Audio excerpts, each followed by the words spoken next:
Merong isang kapitan ng barko ang ginawang hostage ng 4 na pirata. Sila ay nakasakay sa isang lifeboat. Inaasinta ng mga American sniper ang lifeboat para mapatumba ang mga pirata.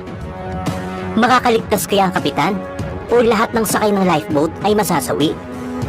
Aalamin natin ang kwento ni Captain Phillips at ang pang-hijack ng mga pirata. Bago natin umpisa ng kwentuhan natin, kung bago ka pa lang sa channel na ito, ay mag-subscribe ka na para lagi kang updated sa mga bagong videos natin.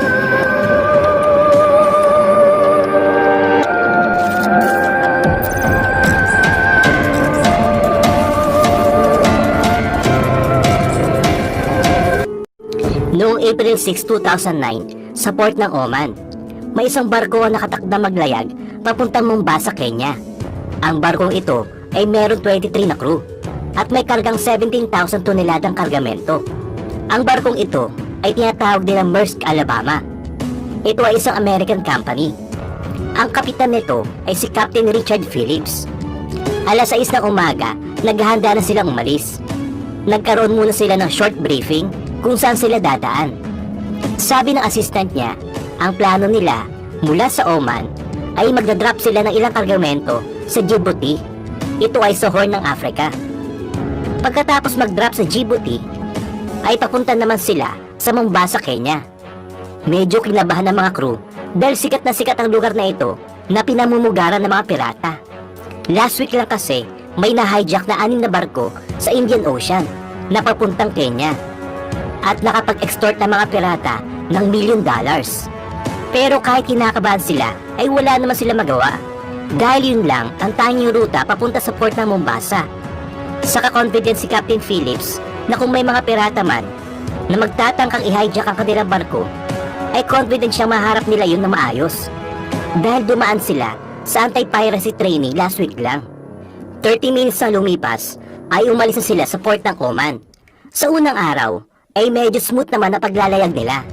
Ang hindi nila alam ay meron na palang grupo ng mga pirata ang naghahanap ng mga barko mabibiktima.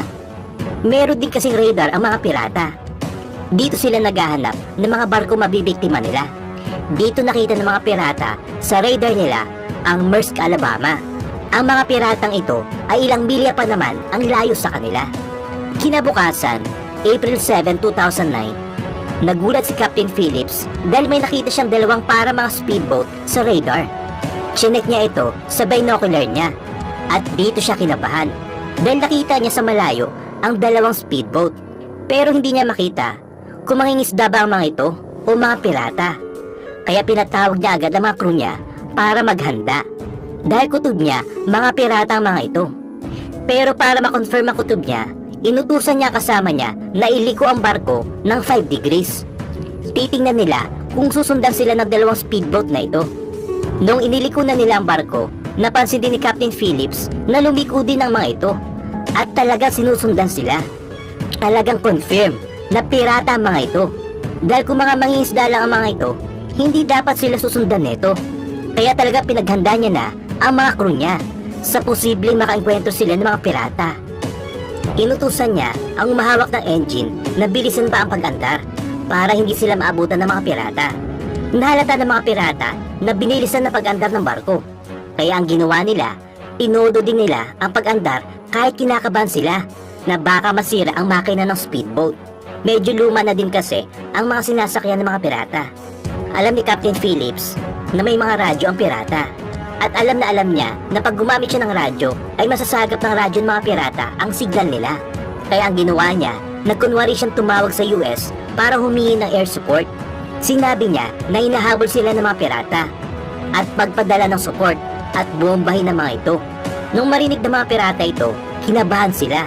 Yung isang grupo ng pirata na nasa isang speedboat ay naduwag at nagmamadaling umatras para tumakas. Yung isang leader ng isang speedboat ay galit na galit. Ang pangalan ng piratang ito ay si Muse. Kaya inutusan niya ang nagdadrive ng speedboat na itodo na ang makina. Natakot yung makasama niya dahil pag tinodo nila ang makina, baka masira ito. Kaso nga lang, pag hindi nila tinodo ay talaga hindi na nila maabutan ng barko. Kaya no choice sila kung hindi todo ng pagpapanda. Kaso 5 minuto lang ang lumipas, nasira ang makina nila. kaya hindi na nila naabutan ng barko. Nang makita nila Captain Phillips na umalis ng isang speedboat, tapos yung isa naman ay nasiraan na, natuwa sila at nag-relax na. Lumipas ang buong gabi na nakarelax sila Captain Phillips, pati ang mga crew, dahil akala nila na wala ng piratang hahabol sa kanila. Kinabukasan, April 8, 2009, nagulat sila Captain Phillips dahil nakita nila sa radar nila na umahabol na naman ang speedboat ng mga pirata. Inutusan niya na ang mga crew na maghanda na. Tinawagan na din nila ang US Maritime Emergency para ibalita na hinahabol sila ng mga pirata at malapit na sila maabutan ng mga ito. Samantala, ang mga tauhan niya ay hinanda ng mga hose. Ito ang gagamitin nila para ipangtaboy sa mga pirata. Wala kasing gwardiya ang barko, kaya wala silang mga baril na panglaban sa mga pirata. Noong malapit na ang mga pirata, dito na nila binubahan ng tubig ang mga ito. Pero hindi sila nagpatinag at patuloy pa rin sa paghabol. Noong medyo nakakalapit-lapit na mga pirata, merong flare sila Captain Phillips at ito ang sinubukan nila ipangtama sa kanila. Pero hindi naman tumatama, kaya ang ginawa ng mga pirata ay pinagbabaril nila ang barko. Sa kabutihang palad, wala naman natamaan sa kanila. Wala silang laban sa mga pirata dahil armado ang mga ito. Kaya inutusan ng 14 na engineer na crew ni Captain Phillips na magtago na sa isang secure room. Sila kasi yung mga responsable sa pagpapaandar ng engine at barko. Kaya sila magtatago dahil in case na makapasok na ang mga pirata, ay papahintuin ng mga engineer ang engine ng barko. Ang ginagawa kasi ng mga pirata, pag nakuha na nila ang barko, dadalhin nila ito sa Somalia at doon manghihingi ng ransom kapalit ng barko. Samantala, ang mga pirata ay nasa gilid na ng barko. Meron silang dalang hagdanan. Hindi makalapit ang mga crew para sipain ang hagdanan dahil nga may mga baril ang mga ito. Sinabit na ng mga pirata ang hagdanan at isa-isa na sila umakyat. Noong makasakay na ang mga pirata, inutusan ng mga crew na patayin at i-shutdown na ang buong barko. At hanggat maaari, wag lalabas sa pinagtataguan ang mga engineer na crew. Sila Captain Phillips naman ay takot na hinihintay mga pirata sa bridge o sa control room ng barko. Ilang segundo nang lumipas, pumasok na sa control room ang mga pirata. Sigaw sila ng sigaw at tinatanong kung nasa na ibang mga crew. Ang sabi lang ni Captain Phillips, hindi niya alam dahil andito siya sa control room kanina pa. Kaya pinagbantaan ng leader ng mga pirata na may pangalang Muse na papatay ng isang crew kung hindi lumabas ang mga engineer na nagpapaandar ng engine. Hindi nagpatinag si Captain Phillips at sinabi niya na siya na lang ang barilin dahil siya ang kapitan ng barko. Hindi pinapansin ni Muse ang pinagsasabi ni Captain Phillips dahil wala siyang intensyon sakta ng kapitan. Kaya sinabi na lang ni Muse na samahan na lang sila ni Captain Phillips sa baba ng barko at i-check nila ang bawat room ng barko. Pumayag naman ang kapitan sa gusto ni Muse. Habang nagsasalita si Captain Phillips, nakabukas ang radyo niya.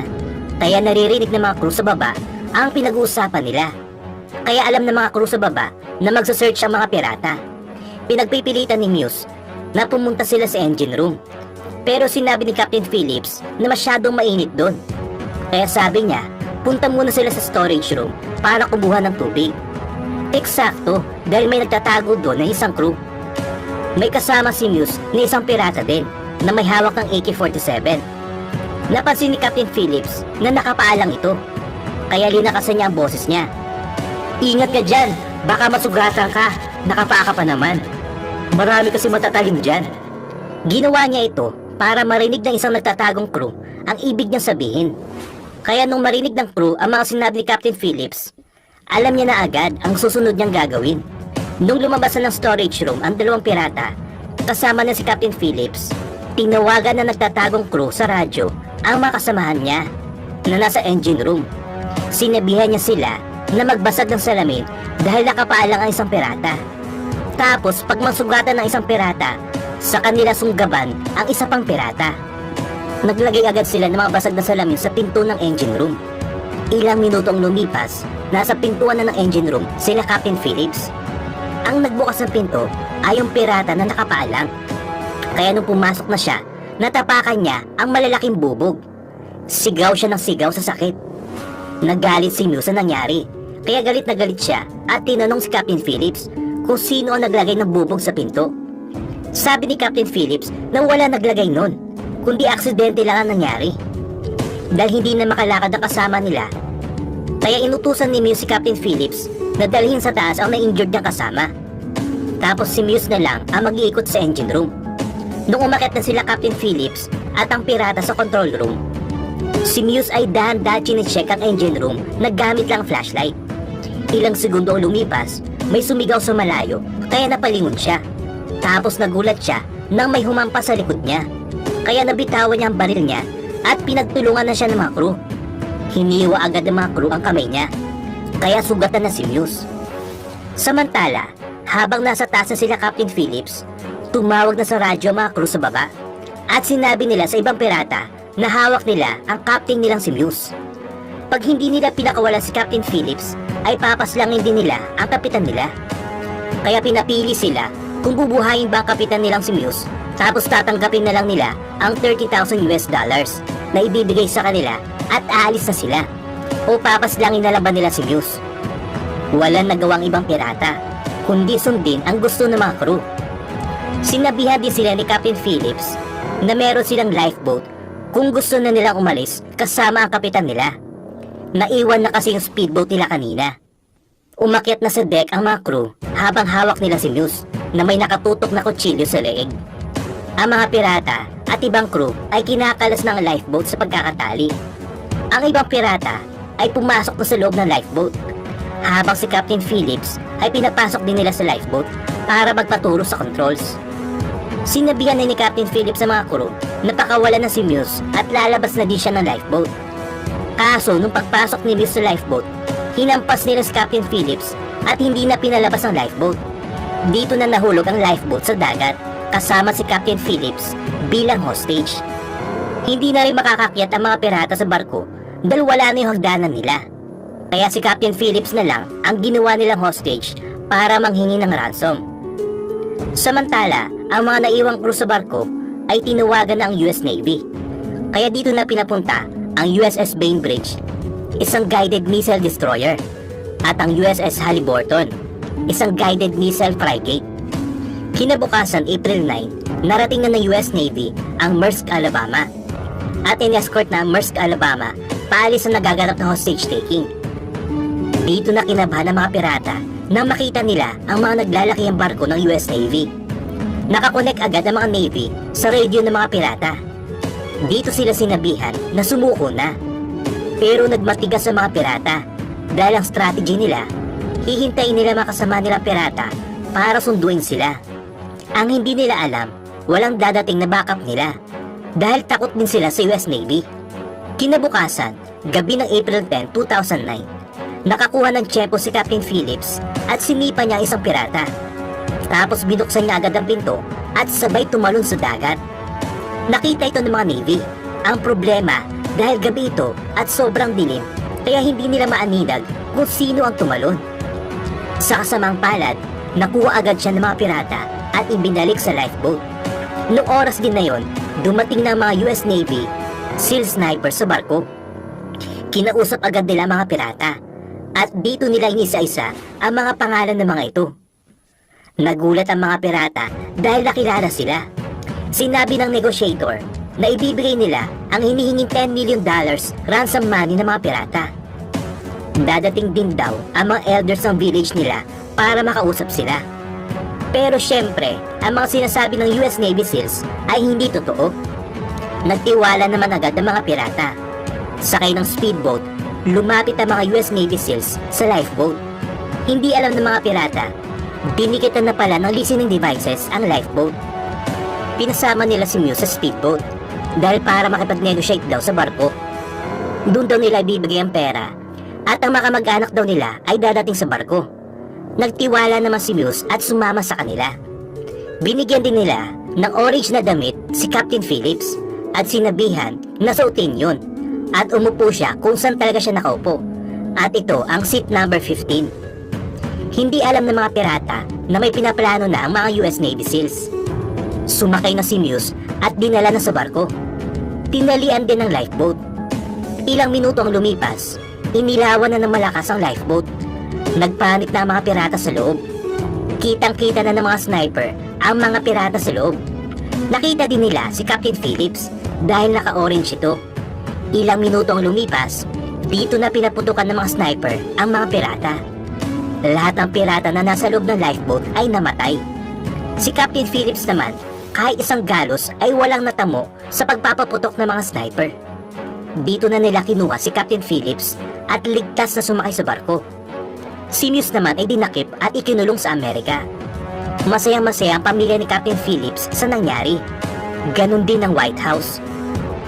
Si Captain Phillips ay nagpahinga muna ng ilang buwan pagkatapos ng insidente at bumalik siya sa barko after 14 months.